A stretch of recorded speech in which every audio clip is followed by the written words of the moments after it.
तो बच्चों, आज की क्लास में हम एक न्यू चैप्टर स्टार्ट कर रहे हैं। Chapter number 4। चैप्टर नंबर 4 बेटा, जिसका नाम आपके पास है जिसका नाम बेटा आपके पास है फैक्टराइजेशन। जिसका नाम बेटा आपके पास है फैक्टराइजेशन। और फैक्टराइजेशन में बेटा हम एक्सरसाइज 4.1 स्टार्ट कर रहे हैं। फैक्टराइजेशन में हम एक्सरसाइज 4.1 जो है बेटा क्या कर रहे हैं, स्टार्ट कर रहे हैं। एक्सरसाइज 4.1 का बच्चों पहला क्वेश्चन आपके पास है। क्वेश्चन नंबर 1 बेटा लिखा हुआ है, factorise factorise the following. Factorise the following. आप जिस जिसमें बच्चों पार्ट वन आपके पास है जिसमें बच्चों पार्ट वन आपके पास है 4x + 16y + 24z। ये आपके पास पार्ट वन है। ठीक है, इसी तरह पार्ट टू लिखा हुआ है x² + 3x² y +4x² y² z। अभी लिखिएगा कुछ भी नहीं, अभी लिखिएगा नहीं। अभी रुक जाए, पहले मेरी बात समझिएगा, मैं आपको लिखने का टाइम दूंगा, फिर आप लिखिएगा। पार्ट थ्री बेटा आपके पास है 3pqr + 6pqt +3pqs। इसी तरह बेटा पार्ट फोर आपके पास है 9qr s² + t² r² s² + t²। ठीक है। अब बच्चों देखें, हम पढ़ रहे हैं फैक्टराइजेशन। हम लोग पढ़ रहे हैं फैक्टराइजेशन। तो सबसे पहले तो हमें समझना पड़ेगा फैक्टराइजेशन का मतलब क्या होता है। बेटा फैक्टर्स का मतलब ये होता है किसी भी चीज को ब्रेक करना। फैक्टर्स का मतलब होता है बेटा किसी भी चीज को ब्रेक करना। और ब्रेक करने के बाद अगर उस चीज को आप ब्रेक करने के बाद उस चीज को अगर आप दोबारा जोड़ेंगे तो वो बिल्कुल वही क्वेश्चन बनना चाहिए। सही है। फैक्टराइजेशन में तीन चीजें होती हैं बेटा, देखो। पहली चीज होती है कॉमन। पहली चीज क्या होती है बेटा, कॉमन। दूसरी चीज होती है कि बेटा कोई ना कोई फॉर्मूला लग जाएगा। सही है। और तीसरी चीज होती है बेटा मिडिल टर्म फैक्टर। तीसरी चीज क्या होती है बेटा, मिडिल टर्म फैक्टर। यानी ये तीन चीजें ऐसी हैं जो फैक्टराइज में हम यूज करेंगे। ये तीन चीजें ऐसी हैं बेटा जिनको हम फैक्टराइज में यूज करेंगे। ठीक है। जैसे कि देखें, क्वेश्चन नंबर 1 आपके पास लिखा हुआ है और ये सारे एक ही नेचर के क्वेश्चन है। अभी देखिएगा सिर्फ, आपके पास क्वेश्चन लिखा हुआ है बेटा 4x + 16y + 24z। अगर मैं आपसे पूछूं बेटा कि इन सब में कुछ ना कुछ क्या कॉमन है, तो आप देखें 4, 16 और 24। सर ये तीनों जो है वो एक ही टेबल में आते हैं। तो हम क्या करेंगे बेटा, 4 को कॉमन लेंगे। 4 को किससे मल्टीप्लाई कराएंगे बेटा, 4x आ जाए। सर x से। 4 के टेबल में 16 कब आता है बेटा, 4 था। तो 4 4 y था 16 प्लस 4 के टेबल में 24 कब आता है बेटा, तो 4 के टेबल में 24 आता है 6, और यहाँ पे क्या आ जाएगा, z। ये सिंपल बेटा यहाँ पे आंसर हो गया इसका। अगर मैं 4 को वापस मल्टीप्लाई कराऊंगा तो मेरे पास वापस क्या बन जाएगा, क्वेश्चन बन जाएगा। ठीक है। तो बच्चों, ये सारे क्वेश्चंस में आपको सिर्फ कॉमन लेना है। क्या लेना है, कॉमन। इसी तरह एक और क्वेश्चन है। एक और क्वेश्चन बेटा आपके पास है x² + 3x² y +4x² y² z। अगर मैं आपसे पूछूं बेटा इसमें क्या कॉमन है, तो बेटा मुझे x यहां पर भी नजर आ रहा है, यहां पर भी नजर आ रहा है, और यहां पर भी नजर आ रहा है। तो बेटा मैं कॉमन क्या लूंगा, मैं कॉमन लूंगा x² ब्रैकेट। बेटा x² को किससे मल्टीप्लाई कराऊंगा कि वापस x² है, सर 1 से मल्टीप्लाई कराएंगे। x² 1 x² प्लस x² को बेटा किससे मल्टीप्लाई कराऊं कि 3x² y है। तो सर x² को आप 3y से अगर मल्टीप्लाई कराएं तो वापस आपके पास आएगा 3x² y। इसी तरह बेटा x² को किससे मल्टीप्लाई कराऊं कि 4x² y² है, तो आप करेंगे 4y² z से मल्टीप्लाई। तो ये सिंपली आपका क्या हो गया बेटा, आंसर हो गया। ठीक है। सर आपकी। इसी तरह बेटा पार्ट थ्री सॉल्व कर रहे हैं। अब हम पार्ट थ्री सॉल्व कर रहे हैं बेटा। तो पार्ट थ्री में देखें, आपके पास लिखा हुआ है 3pqr + 6pqt प्लस 3PQS। अब बेटा मैंने आपको यही बताया है कि आपको सबसे पहले ये देखना है कि सर कॉमन क्या आता है। देखें सर, 3, 6 और 3, सर ये तीनों जो है एक ही टेबल में आते हैं थ्री के। एक तो ये वाली चीज कॉमन है। दूसरी कौन सी चीज कॉमन है सर? पी इधर भी है, पी इधर भी है और पी इधर भी है, ये भी कॉमन है। इसी तरह सर क्यू यहां पर भी है, यहां पर भी है और यहां पर भी है, ये भी कॉमन है। इसी तरह सर RTS, ये तीनों अलग अलग हैं, ये कॉमन नहीं आ सकता। तो कॉमन में तुम्हारे पास आ गया 3PQ, ये आ गया तुम्हारे पास कॉमन में। अब 3PQ को किससे मल्टीप्लाई कराऊं कि ऊपर आ जाए 3PQR? तो सर ऑब्वियस सी बात है, R से मल्टीप्लाई कराएंगे। इसी तरह बेटा 3PQ को किससे मल्टीप्लाई कराऊं कि 6PQT आए? तो सर थ्री के टेबल में पहले ये देखें 6 कब आता है, 2 सा। और PQ तो है सर 2T आएगा सिर्फ, ठीक है। 3PQ को 2T से मल्टीप्लाई कराएंगे तो आ जाएगा 6PQT। इसी तरह बेटा प्लस थ्री के डबल में थ्री कब आता है सर? 1 से ही आता है, 1 लिखते नहीं है। सर PPQ यहाँ पे भी है, सिर्फ यहाँ पे क्या लिखेंगे? S। तो 3PQ को जब S से मल्टीप्लाई कराएंगे तो आंसर आएगा 3PQS। तो ये आपका सिंपल क्या हो गया? आंसर हो गया। इसी तरह बेटा, इसी तरह यहाँ पे भी आपके पास जो क्वेश्चन लिखा हुआ है, 9QR S² + T² plus 18Q² R² S² + T²। अब अगर मैं कॉमन आपसे पूछूं तो सर देखें 9 और 18, सर ये एक टेबल में आते हैं। तो पहली चीज तो 9 कॉमन आ गई, तो इसको बाहर कर दो यहाँ पे। उसके बाद देखो सर Q यहाँ पर भी है और Q यहाँ पर भी है। लेकिन सर बात यह है, यहाँ पे Q की पावर 1 है और यहाँ पे Q की पावर 2 है। तो बच्चों याद रखिएगा, हमेशा छोटी पावर कॉमन में लेते हैं, तो हमने Q लिया। इसी तरह सर R यहां पर भी है और R यहां पर भी है। लेकिन सर वही बात, यहाँ पे पावर 1 है और यहाँ पे पावर कितनी है? 2। तो हम छोटी पावर को क्या करते हैं? कॉमन में लेते हैं। उसके बाद सर S² + T² यहां पर भी है और यहां पर भी है, तो सर ये भी आपके पास किस में आएगा? कॉमन में आएगा। ये जो पर्पल से लिखा है पूरा कॉमन है। फिर मैंने क्या बनाया? ब्रैकेट। अब इस पूरी वैल्यू को बेटा किससे मल्टीप्लाई कराऊंगा कि मेरे पास ये पूरी वैल्यू आ जाए? तो सर ऑब्वियस सी बात है, 1 से कराएंगे, क्योंकि ये सेम वैल्यू है। इसी तरह बेटा 9 के टेबल में 18 कब आता है? 2 जा। सही है, 9 के टेबल में 18 कब आता है? 2 जा। 9 2 जा 18। क्यू की वैल्यू यहाँ 1 है, आर की वैल्यू यहाँ 1 है, तो बेटा इन दोनों को हमें क्यू आर से मल्टीप्लाई कराना पड़ेगा, ताकि क्यू को क्यू से कराएंगे तो Q², आर को आर से कराएंगे तो R²। ठीक है, और S² + T² ऑलरेडी कॉमन में लिखा हुआ है। तो ये सिंपली आपका क्या हो जाएगा बेटा? आंसर हो जाएगा। ठीक है।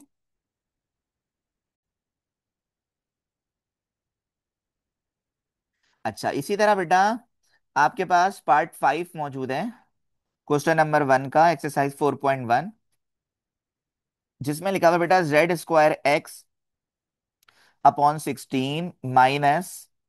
X/16 -X² Z² plus X² Z³ तो ये आपके पास पार्ट 5 है। ठीक है। इसी तरह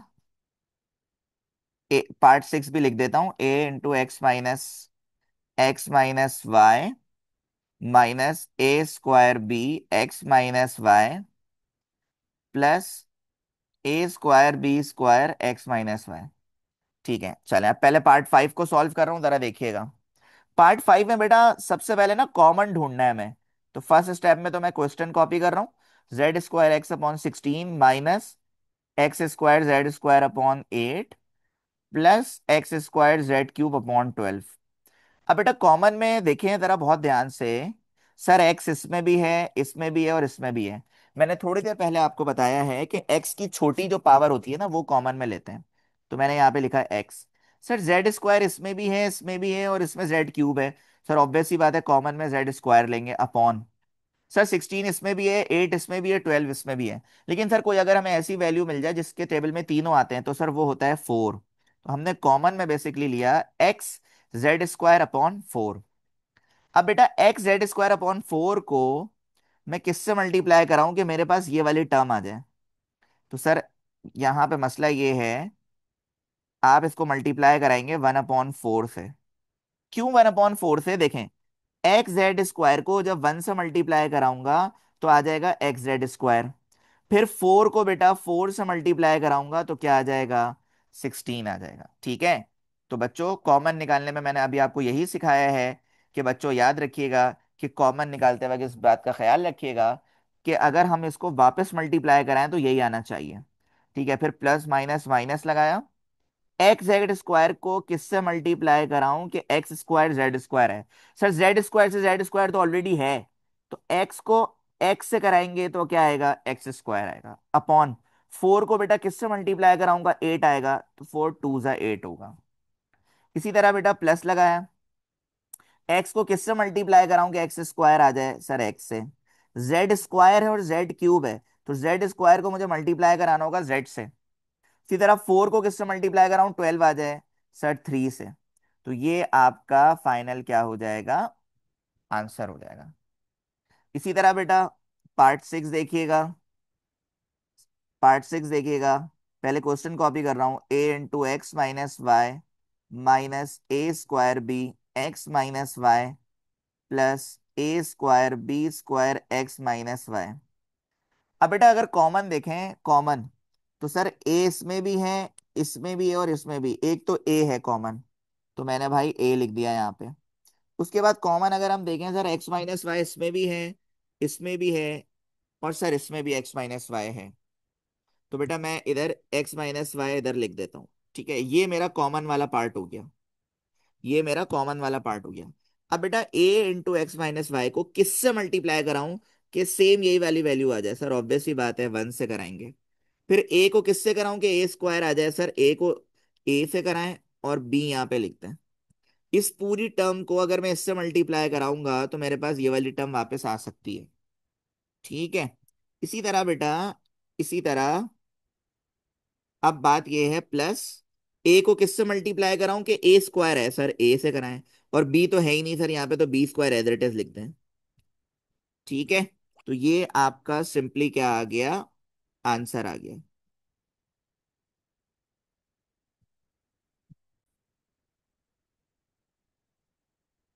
क्वेश्चन नंबर 2 में बच्चों आपके पास लिखा हुआ है फैक्टराइज, फैक्टराइज द फॉलोइंग, जिसमें फर्स्ट पार्ट बेटा लिखा हुआ है 7x plus x Z plus 7z plus Z square.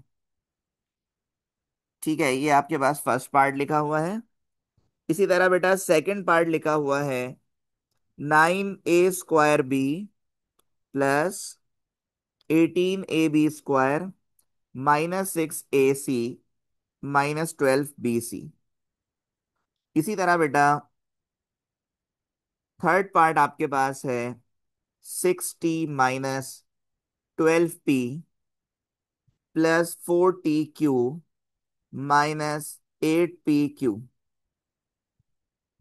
इसी तरह बेटा फोर्थ पार्ट आपके पास लिखा हुआ है r² +9rs -7rs -63s²।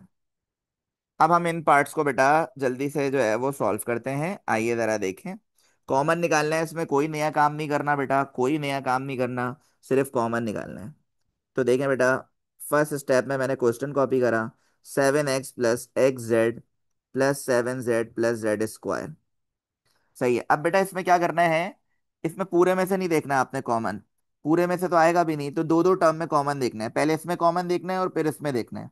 7x plus x Z में बेटा कॉमन आ रहा है एक्स, तो बेटा अंदर क्या बचेगा, 7 प्लस जेड। ठीक है, एक्स को 7 से कराओगे 7x, एक्स को जेड से मल्टीप्लाई कराओगे एक्स जेड।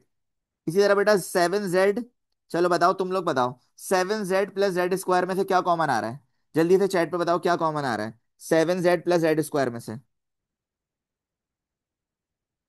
वेरी नाइस, सबने सही बताया, जेड, जबरदस्त।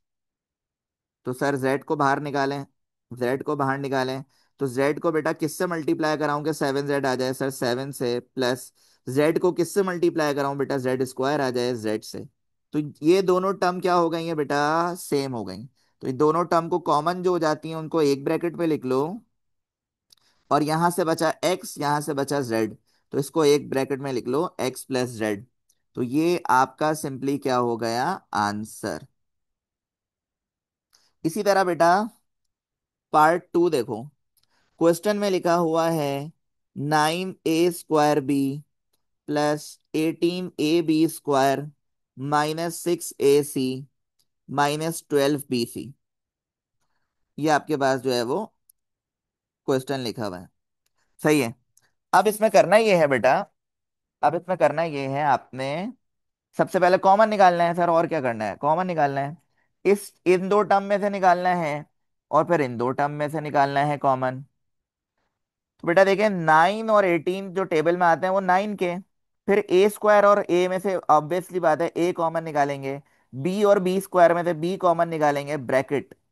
9ab को बेटा मैं किससे मल्टीप्लाई कराऊंगा कि 9a² भी है। जो लिखा हुआ होता है ना कॉमन में वो तो लिखते ही नहीं है।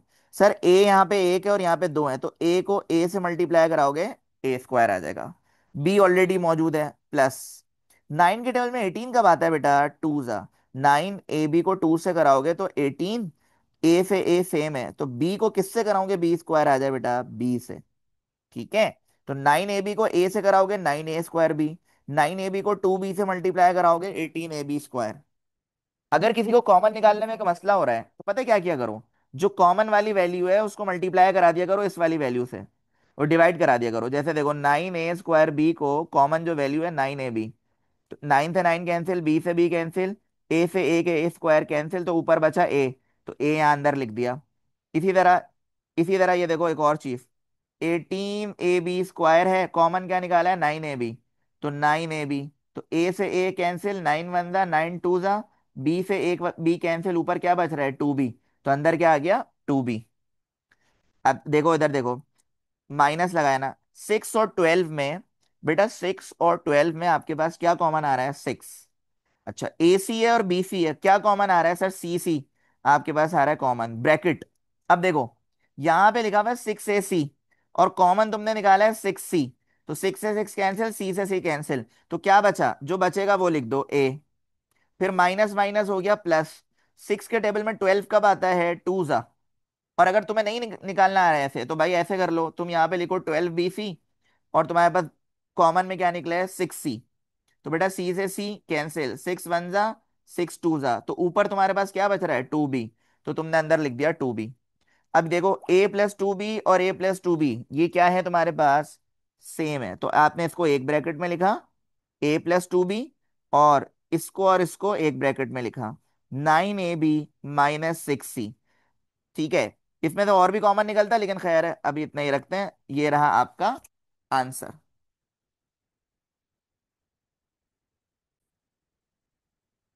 अच्छा इसी तरह बेटा अब आ जाओ पार्ट 3 पे आ जाओ बेटा। पहले तो क्वेश्चन कॉपी करा, 6t-12p प्लस 4tq -8pq।